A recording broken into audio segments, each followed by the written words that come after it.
اهلا وسهلا بحضراتكم في حلقه جديده من برنامجكم انتخابات الشرقيه.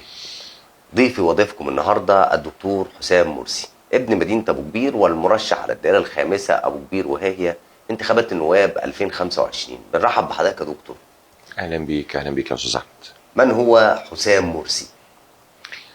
حسام مرسي مواطن مصري من قرى ابو كبير. نشأت واتولدت واتربيت في ابو كبير، وانتقلت بعد كده للعمل بمدينة العاشر من رمضان كأي شاب بيبدأ حياته. وكانت رحلة كفاح طويلة جدا من 97 إلى اللحظة اللي احنا فيها، والحمد لله راضي جدا عن نفسي، وكنتش أحلم بربع اللي أنا فيه، ولكن الحمد لله أنا راضي جدا عن نفسي للي وصلت له. الحمد لله. حضرتك منورنا النهارده، وخلينا ربنا بقى يخليك. نبدا حلقتنا يعني بدون تصنع. والحلقه ديت انا لم اعرض على الدكتور حسام مرسي فيها السكريبت. يعني في الحلقات السابقه كنت دايما بتناقش مع ضيوفنا في الاسئله، لكن انا النهارده صدقا انا مش هعرض عليك الاسئله ولم اعرض عليك اسئله. وخلينا نبدا النهارده في حلقه جريئه بتتميز بالتلقائيه والصدق. خليني اقول لك سؤال وعايزين اجابته تكون اجابه واضحه ومفيده. تقييمك لاداء النواب في الدائره الخامسه كام في المية او كام من 10؟ هو ده مش مقابلة، ده كمين كده. لا لا مش كمين، هو حاسس ده كده إن حاجه هو كمين يعني. حاجه من القلب بقى. فعايزين الاجابه تبقى من القلب. طبعا انا الساده النواب اللي موجودين في الدائره الخامسه، سواء الناس اللي اخواتنا اللي في ابو كبير او اخواتنا اللي في هي، بتربطني بيهم علاقه طيبه جدا. اذا كانت صداقه او تعاون من اي نوع من انواع التعاون. الاداء يعني انا ما اقدرش احكم على النائب كنائب الا اذا احنا عرفنا هو النائب وظيفته ايه. فلو انا عرفت النائب وظيفته ان هو هيعمل يرصف لي انا طريق هنا او بتكلم عن النائب في الملف الخدمي، لان الملف ما التشريعي هو انا ما ده. اقدرش اقيمه ولا من حقي. ايوه خلينا في الملف الخدمي. تمام. انا بقطع عليك ليه؟ عشان تبقى الاجابه صريحه. ما هو ايوه ماشي، انت بتقطع عليا عشان الاجابه تبقى صريحه، ولكن انت هتقول النهارده راجل جاب لي كام عمود وكام طريق. الملف الخدمي في ابو كبير. ايوه ماشي، ما هو دي هل مش انت بتاعته. مش بتاعته؟ ولكن لا، مش بتاعته. حلو. لا مش بتاعته ابدا تمام. يعني. الملف الخدمي ده هو النائب بيساعد عليه، اذا كان بيحاول يضيف حاجه في الدايره بتاعته لخطه الدوله، ده شيء محمود جدا. او ان هو حاجه واخده دور مثلا رقم 10، هو بيحاول يرفعها شويه ان هي تبقى رقم 5 او 4 او 3، ودي حاجه محموده جدا تحسب ليهم. لكن الدور الخدمي مطلوب بثقافتنا الريفيه في الاقاليم وفي محافظه الشرقيه او في اي حته فيها اقاليم. هو بالنسبه له النائب اللي هيرصف لي طريق وهيجيب لي عمود نور وهيغير لي المحول، هي دي ثقافه وما نقدرش ننكر. وهتفضل مكمله سواء انا ربنا كتب لي ان انا ادخل المكان او لا. هو ده الصفه او الصوره المرتبطه في ذهن المواطن تقييمنا ليه في الخدمي؟ للنائب. تقييمنا للخدمات الخدمية اللي حضرتك بتقول عليها، أعتقد يعني لا تقل عن من 75 ل 80 85%. يعني سعادتك راضي عن اداء النواب؟ إلى حد ما في حدود الإمكانيات المتاحة ليهم. أنا راضي عن راضي خليني طبعا. بقى اطرح سؤال تاني. انت شايف مستشفى ابو كبير ازاي؟ نظرتك لمستشفى ابو كبير المركزي. طيب أنا من أسبوعين تقريبا كان في اليوم العالمي للتبرع بالدم، وانا كنت من اول المشاركين فيه، انا ومجموعه من اخواتي وحبايبي وناس كتير انا يمكن ما اعرفهمش. لما اعلنت على صفحتي الرسميه ان انا طالع نشارك في الموضوع ده، وقلت ان انا هكون موجود في المكان الفلاني الساعه كذا، انا فوجئت بناس كتير انا يمكن ما اعرفهاش، عمري ما قابلتهم، بس جم قالوا لي احنا عايزين ندخل معاك وعايزين وليه الدكتور حسام نشارك مرسي معاك. بيتهرب؟ انا عايز اسئله صريحه، اجابات صريحه، اجابات وافيه شافيه. ما هو انا انا هدخل لك في الموضوع اللي انت يعني بتسأل عليه. ندخل بقى يعني. مستشفى ابو كبير الفضل لله، ثم لتبرعات الناس اللي موجوده في ابو كبير بتساهم بشكل عنيف. وما اقدرش انكر دور الدوله. انا شفت المبنى الجديد اللي اتعمل في مستشفى ابو كبير وانا بتبرع بالدم، وده السبب ان انا داخل لك في موضوع تبرع بالدم. لا المبنى عملاق، مبنى عملاق تماما. اتمنى ان رتم الشغل اللي فيه يكون اسرع من كده. هيبقى عندك مستشفى فوق الممتاز. انا شفت المبنى، انا ما اعرفش انت رحت المستشفى اخر مره امتى. شفت المبنى الجديد فعلا، مبنى عملاق. هايل. اداره المستشفى في الفتره الاخيره يعني الشكاوى اللي كانت معتاد ان احنا نسمعها، لا الشكاوى ده قلت بشكل ملحوظ جدا يعني. خليني بقى اقطع عليك سؤال. ايه الملفات اللي الدكتور حسام شايف ان عجز النواب الحاليين عن حلها او حل مشاكلها؟ ملفات من انهي نوع؟ النوع الخدمي او النوع السياسي؟ لا بقى الخدم. لا الخدم احنا مش عايزين سياسه النوع خالص. الخدمي انا اتمناه من اخواتنا الساده النواب الحاليين، او اللي حالفهم الحظ ان هم يبقوا، الله اعلم ده هيبقى حظ ولا لا، ان حد يدخل يعني هذا المكان. ده مسؤوليه كبيره جدا الحقيقه. استكمال المحطات بتاعه المياه الشرب والصرف الصحي دي حاجه بقت مش اوبشن، هو مش كماليات، بقت حاجه مهمه جدا ولازم تتعمل. وخصوصا مثلا انا بتكلم عن الخط بتاعي مثلا او المكان اللي انا اتولدت فيه، لا انا محطات الصرف الصحي دي لازم تتعمل. يا كفر النجار خارج خارج والرحمنيه والغنميه والحتت دي، لا محتاجه لسه طبعا موضوع الصرف الصحي. اعتقد ده يمكن من اهم الملفات اللي لازم كل الناس تدعمه، ذكاء مجتمع مدني، سواء نائب سواء الجهاز التنفيذي، لا لازم ندعم هذا الكلام يعني. طيب سؤال بقى، انا السؤال ده بيطرح في الشارع، ده مش سؤال انا، معلش يعني فاسمح لي يعني. هل حسام مرسي يعني بيستند لعلاقات امنيه او بيدعي انه بيستند لعلاقات امنيه اطلاقا كما يقال؟ اطلاقا. حسام مرسي مواطن عادي وبسيط جدا. اذا كان في علاقه باي شخص او اي كيانات من الجهاز التنفيذي او الامني او ايا كان، هتكون علاقه صداقه بيني وبين الناس دي من واحنا اطفال. لكن انا لا بستند لجهاز ولا لا تنفيذي ولا امني. بالعكس خالص، انا مواطن بسيط وزي اي حد موجود في الشارع يعني. انت يعني بتاكلني في الكلام، بس يعني ايه؟ لا قول لي ان انت عايز. لا انا عادي، لا يا باشا عايز اوصل لحاجه معينه عادي. انت عايز توصل لحاجه معينه. انا عايز الاجابات تبقى اجابات بسيطه كده وشافيه. خليني اسالك بقى سؤال يعني. ميزانيه الحمله الانتخابيه لحسام مرسي في 2020 كانت كام؟ هتصدقني؟ متاكد؟ على حسب. طيب انا عايز اقول لك ان انا الحمله بتاعتي كانت اقل حمله اتعملت في الدائره الخامسه. هقول لك الرقم في الاخر، ولكن انا يعني احب اقول لك ان 95 98% مثلا من اليوفط الاعلانيه اللي اتعملت لي. انا فاكر في مره كنا في البلد، وكان جالك حد بعربيه نص نقل جايه تنزل يوفط. مين يا عم؟ ده الاستاذ فلان او الدكتور فلان او الباشمهندس فلان، صاحبك وحبيبك اللي في الحته الفلانيه اللي مش من الدايره ومش عارف يعمل ليه. فدي مثلا حاجه من الحاجات. ما عملناش بوسترات وعلقناها على الحيطان، لان انا ضد موضوع التشوه بتاع الكلام ده. كان الحمله بتاعتنا ناسنا اللي في الشارع. كلفت كام؟ السوشيال ميديا اللي كان موجود ما كلفش حاجه. يومين الانتخابات هو ده كان التكلفه. يعني احنا ما عملناش دعايه على المؤتمرات اتعملت لنا واجبات من الناس اللي بيحبونا.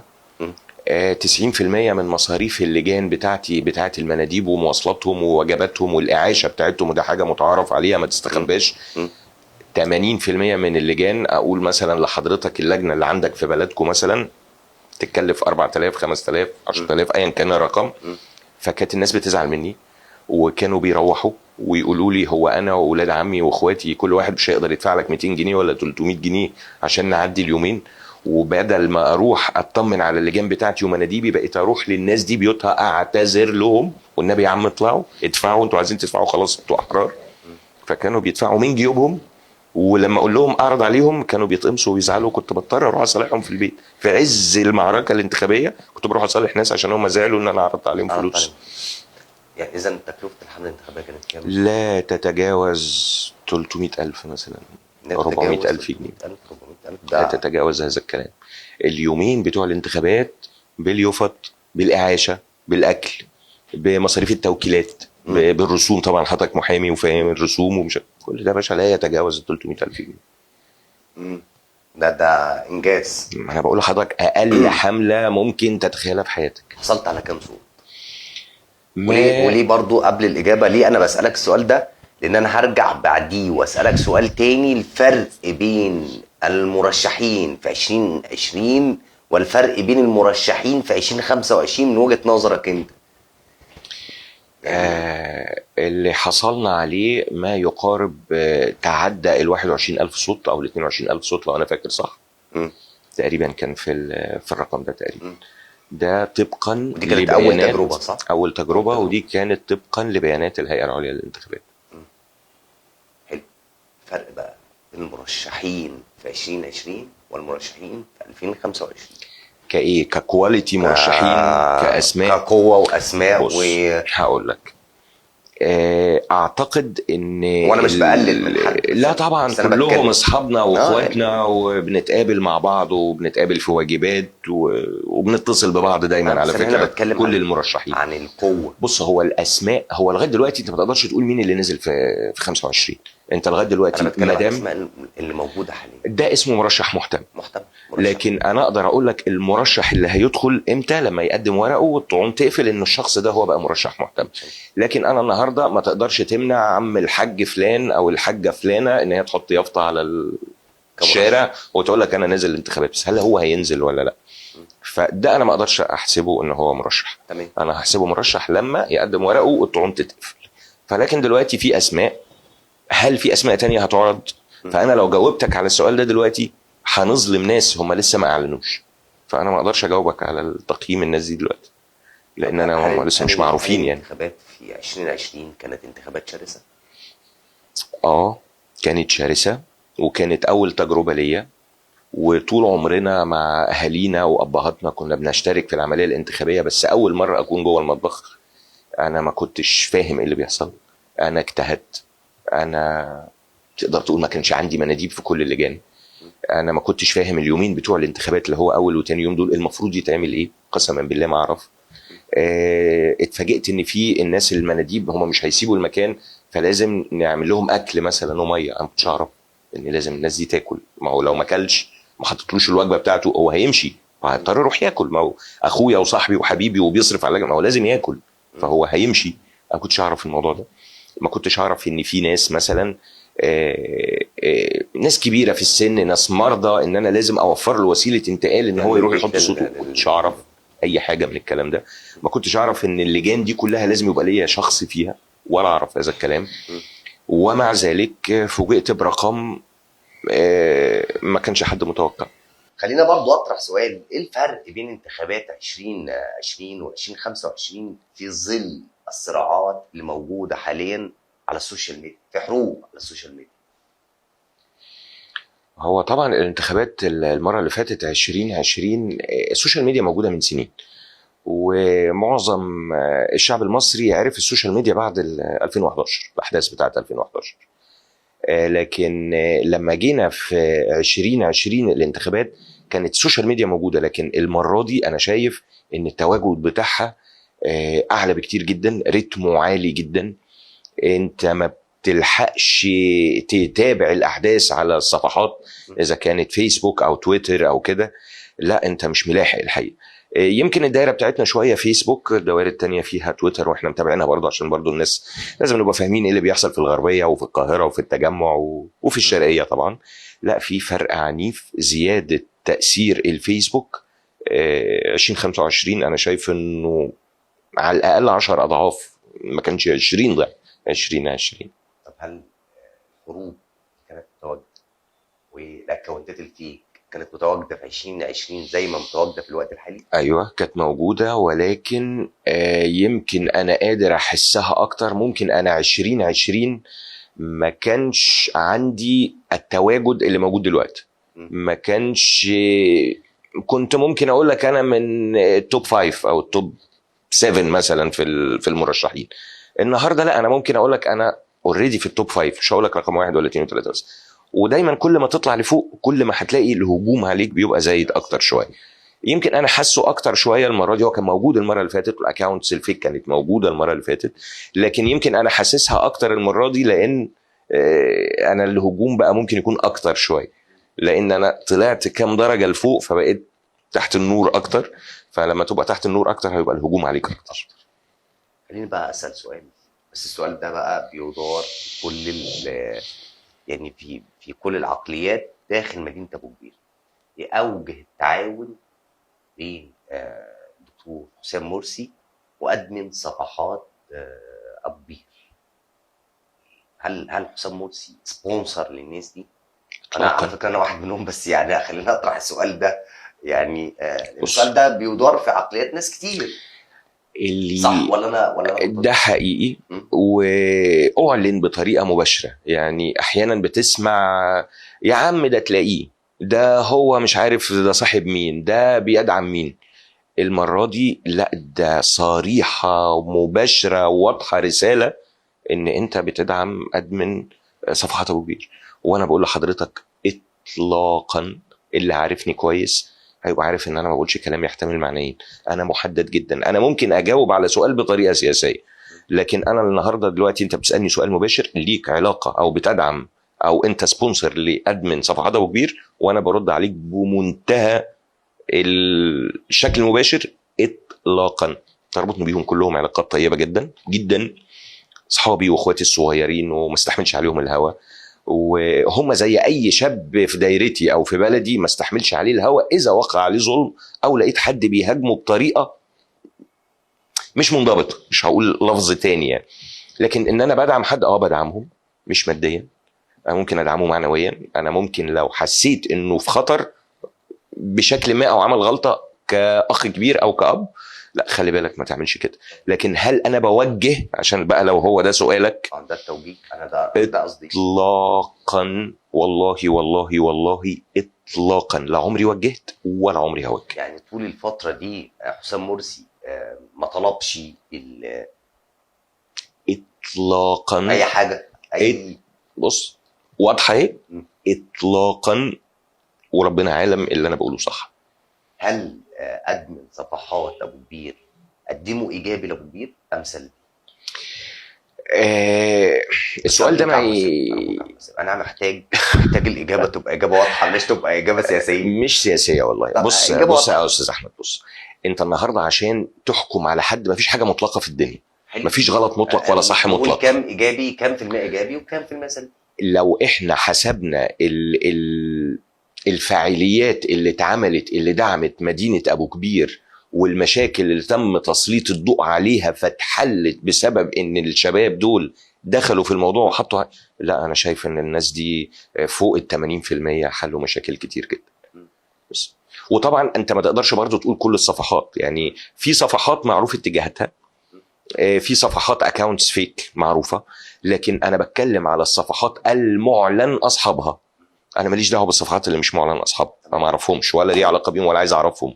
ولو حاولوا يكلموني انا مش هرد عليهم ومش هكلمهم ومش ما احبش ان انا اتعامل معاهم. اما الصفحات المعروف الادمن بتاعها لا طبعا الناس دي بنك الدم كانوا اول ناس نوهوا عن موضوع بنك الدم وبداوا في، وانا كان ليا دور. يمكن اول حد تبرع في بنك الدم كانت مؤسسه الحسين، وبعد كده طبعا اخونا النائب حاتم عبد العزيز دخل في الموضوع بعدينا، لكن احنا كنا اول حد. بس مين اللي سلط الضوء على الموضوع؟ ادمن صفحات ابو كبير في لايف. الناس كلها اتكلمت عنه، المشاكل اللي حاصله في البلد الفتره اللي فاتت اللي تم الاشاره ليه. مش عايز اتهامي لان انا مش هقبل حد يتهمني اصلا ان هو يتقال ان انا ليا دخل فيه. حد الله ما لي اي دخل بيه ولا اعرف عنه حاجه، وعرفته زي الناس اللي اتفرجت على اللايفات اللي حصلت في الفتره اللي فاتت. طيب هل يعني السوشيال في ابو كبير بتسيء لمدينه ابو كبير؟ انا بتكلم في السوشيال، ما بتكلمش في الصفحات، بتكلم في السوشيال ميديا كلها، اكونت وبيج لا ما بتسئش لسبب ان النقاط السلبيه او المشاكل اللي موجوده في اي بلد هي كده كده موجوده. الفرق الوحيد ان النقاط دي بدات مع قوه السوشيال ميديا بدات يبقى عليها ضوء فبقت باين. هل انت عايز تقول لي ان مفيش مثلا حد بيتخانق في اي بلد في الدنيا؟ لكن لما تحط الضوء عليها وتنزل في السوشيال ميديا فانت هتقول ايه ده الخناقه دي في ابو كبير؟ ايوه ما الخناقه دي موجوده وكانت موجوده وهتبقى موجوده، وكانت من 10 سنين قبل الفيسبوك ولا 20 سنه قبل هي كانت موجوده، بس هي بانت ليه؟ لان بقى في سوشيال ميديا، في الباور بتاع السوشيال ميديا، فبقت تصور، فبقت ترفع، فبقت موجود. والا الدوله المصريه ما انشاتش اداره اسمها الاداره العامه للرصد والمتابعه، لان ده هو نبض الشارع. فده اعتراف من العالم ومن الدوله المصريه ان قوه السوشيال ميديا بقت اقوى بكتير من الاول. طبعا يعني نقدر نقول ان السوشيال ميديا طرف وذراع قوي في الانتخابات اللي جايه.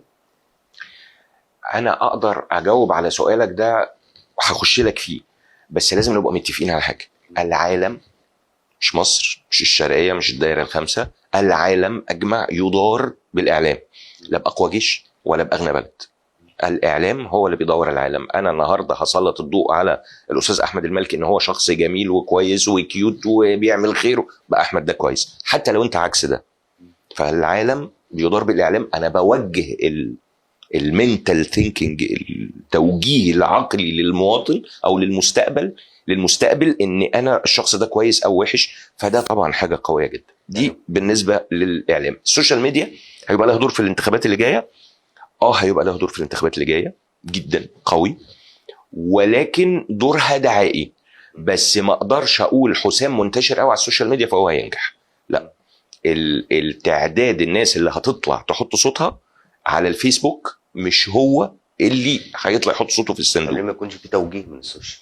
ما هو هيبقى في توجيه. توجيه ما هو انا تمام، انا حد بيحبني فهيوجه ليا، ولكن هل انا وجهت 10 ال10 دول هيطلع منهم كام واحد؟ هيطلع منهم 3 4 بالظبط كده. فانت تقدر تحكم على الكواليتي بتاع المرشح من السوشيال ميديا، لكن ما تقدرش تقول هو هينجح بسبب السوشيال ميديا، او ان السوشيال ميديا اللي هتبين الترمومتر بتاعه هتنجح ولا لا. اتمنى اكون جاوبت على السؤال ده بشكل مباشر وزي الفل. مش عارف، انا حاسس ان الوضع دي جميل بس ماشي يعني. خليني بقى اخر سؤال. السؤال ده برضه يبقى يعني في طالع من القلب. رسالتك للشباب لو فقط في دخول البرلمان في 2025، ايه الرساله اللي انت حابب توجهها للشباب؟ بص، مع كل احترامي لكل الساده المرشحين الحقيقيين والمرشحين المحتملين واللي بيقولوا ان احنا هنترشح، انا اتمنى حسام او غير حسام، الرساله مش هقولها شفويا، انا هقولها ان في شخص، مش انا اقل واحد في الدنيا، ان في شخص كويس نجح. دي في حد ذاتها رساله قويه جدا للشباب، ان هو ايمانه ان في ناس كويسه بتنجح. فهو بالنسبه له انا مش لازم اقول له انت لازم تعمل وانت لازم تقوم بدورك وحقك اللي كفله الدستور ان انت تنزل تنتخب. هو لما المره دي ما ينزلش فهو يلاقي حد كويس نجح، فهو المره الجايه يقول لك الله، طب ما هو الصندوق افرز عن ناس كويسه، فانا ليه عزفت المره اللي فاتت؟ لا، ده انا هنزل انتخب المره اللي جايه عشان اقدر اطلب من الناس. لكن لو قعدنا نحسب الشباب شايف ان ده بيعزيني، ده بيهنيني، ده جه عزاني في والدتي، ده جه عمي توفى، هو ده النائب بالنسبه له، الشاب هيقول لك انا دي مش اهتماماتي، انا مش عايز ده. فالرساله الاسمى من العمليه الانتخابيه ان الصندوق يفرز عن شخص كويس، مش انا خالص والله، مش قصدي، بصفه عامه ان الشاب هيشوف ان الشخص ده الكواليتي بتاعت المرشح ده بقى نائب، ده طلع من الانتخابات. هي دي الرساله اللي احنا لازم نقولها للناس، او اللي هم يحسوها ويستقبلوها من غير ما نقولها لهم ببقنا يعني او بشفايفنا يعني. في حاجه حابب تعلن عنها لاهل الدائره الخامسه من خلال حاجه كده تكون مفاجاه؟ والله احنا بتفكر في حاجه تعملها؟ طبعا احنا عندنا كذا مشروع شغالين عليه. طبعا انت عارف مؤسسه الحسام يعني، أو معظم الناس عارفاها، هي شغاله بقى 5 سنين. المؤسسه يعني بعد ظهور النتيجه اللي هو ربنا ما ارادش ان احنا نكون موجودين جوه المجلس، بعدها باقل من شهر احنا كنا قلبين المقر الانتخابي بتاعنا لمؤسسه خيريه. المؤسسه بتاعتنا شغاله اطعام وعلاج. الحاجه الجديده ده طبعا معظم الناس عارفينه، الحاجه الجديده ان هو كان في مستوصف طبي منشأ موجود وكان شغال لاسباب معينه، المستوصف ده تم وقف ترخيصه وتم الغائه، وكان على شفا حفره ان هو يتسحب تماما ويتعمل بقى مخزن بقى يحطوا فيه شويه ورق وكراكيب وعدد واجهزه. بعد فضل الله ربنا وفقنا وان احنا جاري اعاده ترخيص المستوصف ده تحت رعايه واسم مؤسسه الحسام. الحمد لله امبارح بس جالنا الموافقه بتاعت نقابه الاطباء والعلاج الحر. لسه طبعا في مشوار طويل جدا، يعني انا بيني وبينك ما كنتش متخيل الموضوع يبقى لا كده. لا مشوار مرهق. ده موضوع مرهق فوق الخيال، لكن احنا جاري العمل، احنا شغالين فيه بقى لنا اكتر من 4-5 شهور.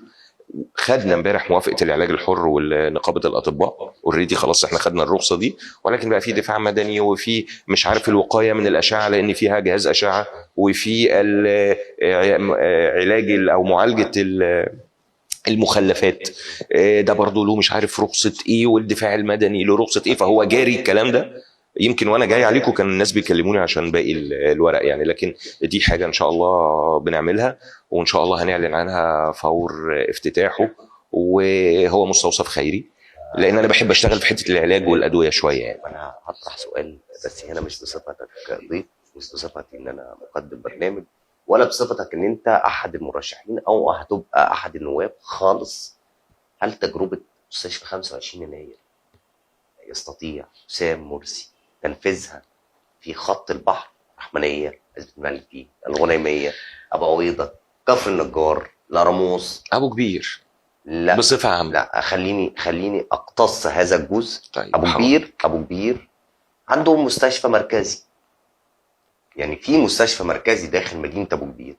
فمعلش يعني احنا في خط البحر بنوعين. انت عارف لما حد بيتعب علشان ينتقل من البلد حتى مستشفى كبير بيدخل في ساعه الا ربع، نص ساعه. ده حقيقي. فاحنا محتاجين وعد، وبرضو انا بقول لك الوعد ده انا هقتصه واحطه على صفحتي. هل يستطيع حسام مرسي وبمعاونة بقى او بمد يد الناس واهل الخير في خط البحر تنفيذ نموذج مستشفى 25 يناير في خط البحر؟ هو يستطيع، ما اعرفش استطيع ولا لا، لكن حلمي من قبل ما ادخل اصلا المعركه الانتخابيه بتاعت الدوره اللي فاتت، هو ده حلم حياتي، ان يكون في عندنا مثلا في الشرقيه في العاشر من رمضان مستشفى اسمه مستشفى ال40. انا شايف نموذج مستشفى، لا مش 25 يناير، قبل بقى 25 يناير في مستوصف او مستشفى اسمه مستشفى الحي ال40 في العاشر من رمضان. انا شايف مستشفى ال40 ده قسما بالله قدام عيني تقريبا معظم الوقت. نفسي يبقى عندنا حاجه شبه كده. الشخص اللي مش قادر يوصل لمستشفى ابو كبير المركزي او مستشفى هي او مستشفى الجامعه او صدناوي او ايا كان والاحرار، هو بيروح المستشفى دي بيعمل الاشعه المقطعيه دي. كان يمكن الشرقيه كلها ما فيهاش يمكن جهازين في الوقت اللي هو انشئ فيه ده، كان في اشعه مقطعيه. كانت الناس بتجيله. شوف العاشر من رمضان فين؟ اخر مراكز محافظه الشرقيه صان الحق، كانت في ناس بتيجي من محافظات تانية بتخش المكان ده وتتلقى العلاج وبيعملوا الاشعه المقطعيه، لان في الوقت ده كان حاجه جديده مش متعارف عليها موضوع الاشعه المقطعيه. اتمنى ربنا يقدرني واعمل حاجه لله الاول وثم للناس، انه نعمل صرح زي كده. الشخص اللي قادر واللي مش انا ليه مستشفى مؤسسه الحسام احنا عملناها علاج بس. معلش يا استاذ احمد، هو الشخص الجعان هو لو جاب معلش يعني البلدي بقى كده رغيفين عيش من الفرن وهو معدي وكلهم هو شبع. لكن الشخص اللي عنده مرض مزمن زي مثلا قلب او سكر او ضغط او ربنا يعافينا جميعا ويشفيهم، هو لو ما خدش علاج هيحصل له ايه؟ فهو ده اكتر حاجه بتمس المواطن، المرض.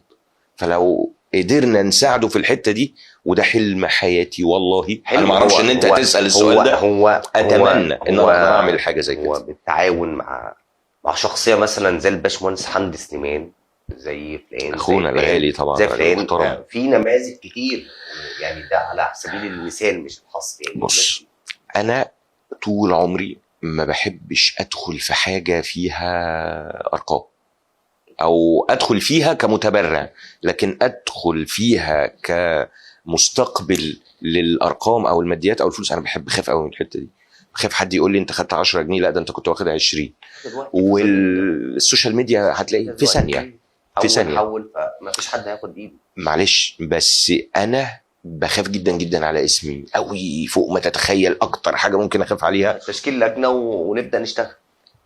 اتمنى اتمنى، ولو الناس هتتفرج على القصه دي انا اتمنى، ولو نعمل الكلام ده تحت مظله مؤسسيه زي مؤسسه الحسام او مؤسسه الدكتور حمدي مثلا، او باشمهندس حمدي سليمان، او اي مؤسسه هنعمل حاجه زي كده، انا مستعد اكون فرد من اللجنه دي ونعمل حاجه زي كده. اتمنى طبعا، انا نفسي يبقى في عندنا وحده اسعاف مثلا موجوده في أنا الخط. بس ما نفسي تستعجلش. الناحيه الثانيه، انا الخط لسه الثاني، انا نفسي يبقى لسه في جاي وحده لك، اسعاف. انا لسه جاي انت لك. انت عربيه الاسعاف لما بتجي لك المستشفى وكبير عشان تروح مثلا ولاد موسى، يا نهار ابيض، هو الراجل مات خلاص. انت لكن لو في وحده اسعاف هناك وحده اسعاف عندنا في خط البحر، لا الدنيا هتبقى اسهل من كده هو يعني. ممكن اطرح سؤال طبعا يقول لك بقى من ما خط انت البحر. انت هرتنا اسئله، اتفضل. تعرف مثلا عزبة ابو سعد، اه طبعا. لو حصل حريقه في عزبة ابو سعد المطافي مشكله، هتاخد وقت قد ايه؟ مشكله كبيره جدا. تاخد وقت قد ايه؟ ما هو ده جزئين يا استاذ احمد. العشوائيه في البنى خلت ان الناس، انا عايز ابني البيت بس انا مش متخيل اما ابويا يعيا او انا اعيا الاسعاف هيخش لي ازاي، او لا قدر الله لو حصل حريق في البيت او هو المطافي هتجي لي ازاي. وانا ليه بس ان الفيديو ده هيبقى قرينه، كشف حساب. هيبقى قرينه لا، حضرتك. كشف حساب لحسام مرسي. هو انا بتكلم في وحده اسعاف، وحده مطافي، واحنا قبل ما يترشح الدكتور حسام مرسي، يعني بعد ما يترشح هنفضل كل يوم ننزله الفيديو ده. انت وعدت، انت وعدت اهل خط البحر بكذا، انت وعدت اهل الغنيمه بكذا. وخدوا بالك، هو وعد بوحده مطافي، ووعد بوحده اسعاف، ووعد كمان بحل مشكله المجاري. خليكم فاكرين وخليكم متذكرين، وخلي دايما ذاكرتك كمواطن قويه جدا وكناخب قويه جدا، لانه هيرجع الفيديو ده وسيحاسب عليه حسام مرسي امام العامه. احنا النهارده بنقول له حتى انا سالته هل تستطيع تنفيذ او نسخ فكره مستشفى 25؟ قال انا اساعد بماديات. هو كان راجل صح وصادق في حديثه، لكن هو وعد بحاجات هنستناه فيها يعني. ردا بس على الجزئيه دي، هو دايما بنقول ايه، انت يعني على المرء ان ايه، ان يسعى وليس عليه ادراك الامان. انا النهارده هوعدك ان انا هجيب لك وحده اسعاف في المكان الفلاني، حاسبني لو انا قصرت في السعي، لكن اوعى تحاسبني على النتيجه. ليه؟ لان انا عمري ما قلت كلمه مش في ايدي ووعدت بيها. انا ما اقدرش اوعد بحاجه مش بتاعتي. انت وعدت بحل او بالسعي اوعد انا اسعى واقول انا بعمل ايه كل يوم، مش هطلع ورق من مش عارف من قد ايه وطلبات انا مش بتاع الكلام ده خالص على فكره يعني، اذا قدر لينا ندخل المكان ده. طيب قبل ما يعني ان شاء الله ربنا يقدم لك اللي فيه الخير طبعا يا رب، واذا كان فيها خير ليك ربنا. دي كلمتي الشهيره وبقولها من الدوره اللي فاتت، لو فيها خير ربنا يقربني منها، لو فيها شر ربنا يصرفها عني. طب بص بقى، انا عايز وعد منك بتبني 50 فرد بتعلمهم البرمجه. معاك 50 معاك يعني 50 متاح معاك 50 متاح. بص انا مشكلتي مكان، لكن انا معاك 100 شخص معاك. طب انا عايزك تقول قدام الكاميرا انا بتبنى تعليم. متبني بالتعاون مع الاستاذ احمد وشركته ومؤسسته، لان انت اللي هتنظم. لا انت اللي هتنظم. لا خرج لنا بره القصه دي خالص. احنا بص اذا تدخلنا في القصه دي احنا، لا انا مش هرشح. تضارب مصالح. تمام، عندك حق. خلينا يعني صادقين مع الناس. موافق 100%. اذا الاستاذ حسام مرسي او الدكتور حسام مرسي متبني تعليم 100 فرد، فانا يعني بنتدب بقى مكاني يعني باشمهندس يحيى ابو جمال، هو ينظمها زي ما هو عايز اذا حب. موافق جدا طبعا. تمام، موافق جدا. وهو يدير القصه دي زي ما هو عايز. اختيار الطلبه انا ممكن اشارك في الانترفيو، لان كل طالب مش هينفع يبقى يتعلم برمجه. حقيقي. ده انا هشارك فيها يعني، انا متبرع بده بوقتي ومجهودي، وده عادي خالص. نبدا الكلام ده وفورا كمان. اذا انا بكررها تاني، دكتور حسام مرسي تبنى تعليم 100 فرد من ابناء الدائره الخامسه ابو كبير وهي مش ابو كبير بس طبعا. ابو كبير وهي. وانا بنتدب كل ادمن الصفحات ديروا الموضوع زي ما تحبوا بالطريقه اللي انتوا تحبوها، انا بس هبقى في اختيار المدربين واختيار المتدربين، لان اختيار المتدربين ده لازم العقليه تبقى عقليه ليها مواصفات معينه. ده بالنسبه لاهل الدائره الخمسه. ادمن الصفحات المعلنه والمعروفه. ادمن الصفحات المعلنه والمعروف اصحابها. طيب انا عايز حاجه بقى دي اهلي انا بقى، اهل الغنيميه وعزبه الملكي وخط البحر كفر النجار والرحميه. هل يستطيع حسام مرسي تعليم 200 فرد منهم برمجه؟ يعني ضيف على 100 200. هو انا ما عنديش التفاصيل ان ازاي ده يتم، ولكن خلينا برضه اشرحها هنا. احنا محتاجين متدربين ثم مكان ندرب فيه. المكان موجود والاجهزه موجوده. المتدرب ده ممكن ياخد مبلغ من المال، انت هنقدر نتفاوض معاه وممكن كمان نشارك فيه. موافق. وكمان برضو انا برضو خلينا، وانا كل ما اقول موافق تقول لي حاجه جديده. لا مش كده، واضح جدا انه كمين. انا عارف والله من انا عايز اقول لك ان مش بس كده. لا انا كمان اي مرشح هيجي ندعوه لهذا اللقاء برضه هنحمله جزء في البرمجه، وده مش هتزعل حد. وانا منفتح للتعاون مع اي شخص مرشح او شخصيه عامه او شخص عادي جدا هيحط ايده معانا يساعد حاجه، انا هقدمه عليا كمان. انا مش عايز اصلا. دكتور حسام، خليني بقى اطرح سؤال. يعني نفسك تشوف ايه في ابو كبير وهتسعى لتحقيقه؟ والله ابو كبير زيها زي اي مركز تاني، في حاجات كتير ناقصه. في حاجات بتتعمل، لكن في حاجات كتير لسه محتاجينها. يعني انا نفسي اشوف مستشفى ابو كبير يكتمل ويشتغل بكامل طاقته. ناس كتير ساعد في الموضوع، ابتداء من الوزير علي مصلحي، ربنا يا رب يشفيه ويعافيه يا رب اللي هو فيه، وكمل بعده اخونا النائب عبد الله لاشين واخونا الاستاذ نبيل عسكر. الناس مكمله، ولكن لسه محتاجين شويه حاجات ان هو يكتمل. يعني نفسي اشوف مجمع خدمي في ابو قير، نفسي يبقى عندنا اسم جوازات، نفسي يبقى عندنا مرور غير المكان اللي هو موجود فيه دلوقتي، يكون يسهل على الناس المواطن الكوابري ان هو يروح يطلع رخصته. نفسي اشوف تصاريح عمل. طبعا ده حلم ناس كتير بتسعى فيه، وانا يعني اتمنى ان احنا ربنا يكرمنا ونقدر نحقق الحلم ده. في النهايه حابب حضرتك توجه رساله بقى او كلمه من القلب للشباب واهلنا في الدائره الخامسه ابو كبير وكده، تحب تقول لهم؟ الحقيقه بالنسبه للشباب، انا للعلم يعني للي ما يعرفش، انا كان حاجه و70% من الكتله التصويتيه اللي من الاصوات اللي انا جبتها المره اللي فاتت كانوا من سن 19 سنه ل 35 سنه. فدي مسؤوليه كبيره وفخر جدا ليا ان الكتله التصويتيه اللي ايدتني في الانتخابات اللي فاتت كانوا من مرحله عمريه معروف عنهم ان هم دايما عندهم عزوف عن الانتخابات. فلما يكون في قلوب وعقول الشباب ان هم ينزلوا ويدوني صوتهم، دي مسؤوليه كبيره وشرف كبير جدا ليا. وهم اصحاب فضل عليا، هم اولادي واخواتي الصغيرين، ولكن هم فعلا اصحاب فضل عليا، وان شاء الله هينزلوا تاني وهيكونوا اكتر من المره اللي فاتت. احب اقول لهم اوعى تيأس، ما تيأسش. انا قصتي مش مجالنا طبعا ان احنا نحكي فيها، لكن انا بدأت بياع في معرض الاجهزه المنزليه لحد ما وصلت ان انا مدير اداره تصدير لكبرى شركات اللي موجوده في جمهوريه مصر العربيه اللي بتصدر يعني. لكن بدات بشتغل في معرض ببيع كده مكاوي وتلفزيونات ده مش عيب. لا هو الحلم ملوش سقف، بس انت لازم تسعى. ده مش كلام انشا على فكره، وقلت الكلام ده قبل كده. يعني كان ليا برضه لقاء كده في MBC مصر، برنامج اسمه صباح مصر، انا قلت نفس الكلام. الحلم ده ملوش سقف. الحلم ده انت ممكن تحقق اللي انت عايزه، بس اسعى، في توفيق من ربنا، بس انت لازم تبقى جاهز. لكن انت اوعى تتخيل ان انت هتنام وتصحى الصبح تلاقي نفسك شغال في مكان كويس او بتعمل فلوس او في وظيفه مربوطه، عمرها ما هتيجي. لكن انت ابدا وارضى وكمل وطور نفسك، والله هيوصل. فانا عايز اقول لهم محدش ييأس. محتاجين حاجات كتير، محتاجين حاجات كتير.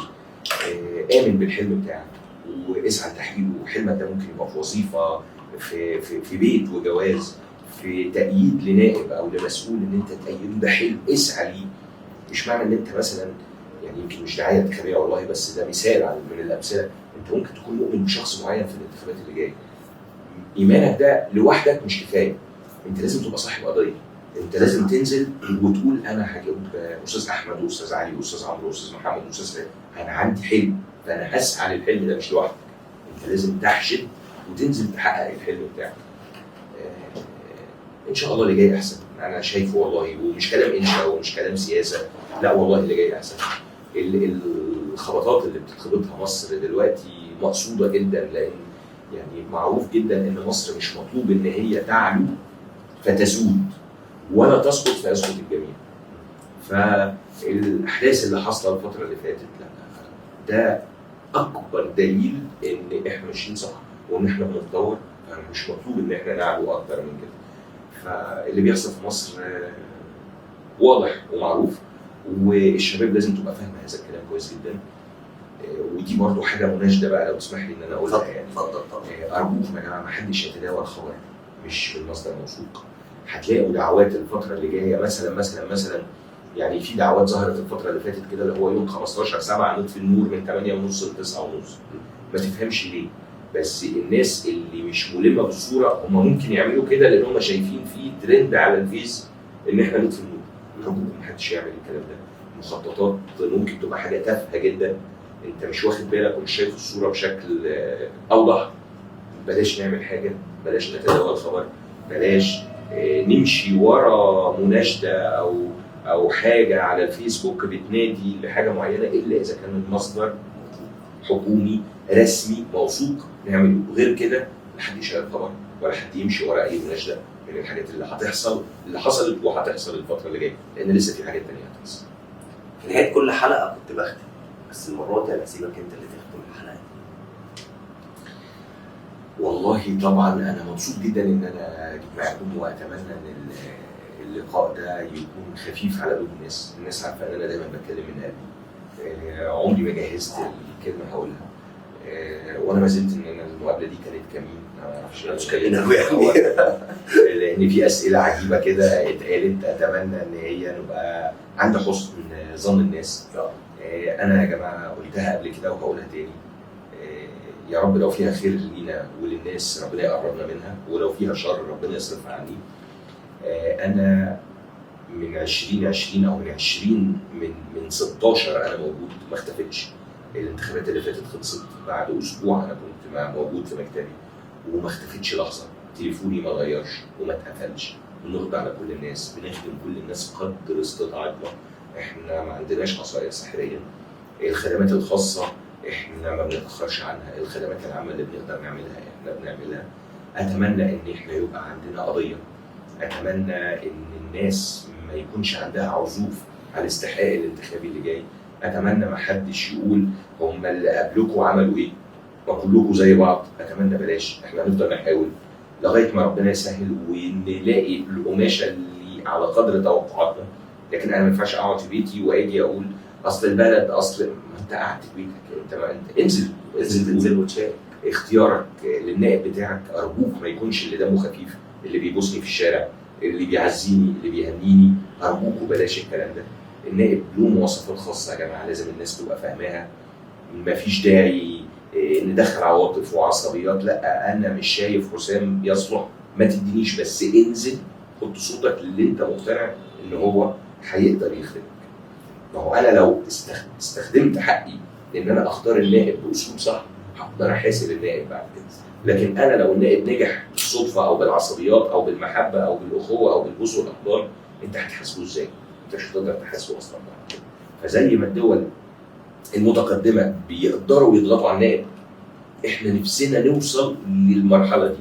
انا هختار صح، فانا هقدر اضغط على الشخص ده لان الشخص ده فاهم وعارف ان من غيري كصوت انا مش هبقى موجود في المكان ده. لو وصلت للنائب هذا الكلام والمواطن اللي بينزل يحط صوته وفكر انه صوته مهم، احنا هنبقى في حته ثانيه. يعني حضرتك تقصد ان ملخص النهايه او ملخص الكلام، انزل وشارك، انت صاحب القرار. انت من تحدد من يمثلك في مجلس الشعب او في مجلس النواب. بشكرك دكتور حسام مرسي، وشرفتني ونورتني النهارده، وبشكر حضراتكم اعزائي المشاهدين. دمتم في رعايه الله وامنه.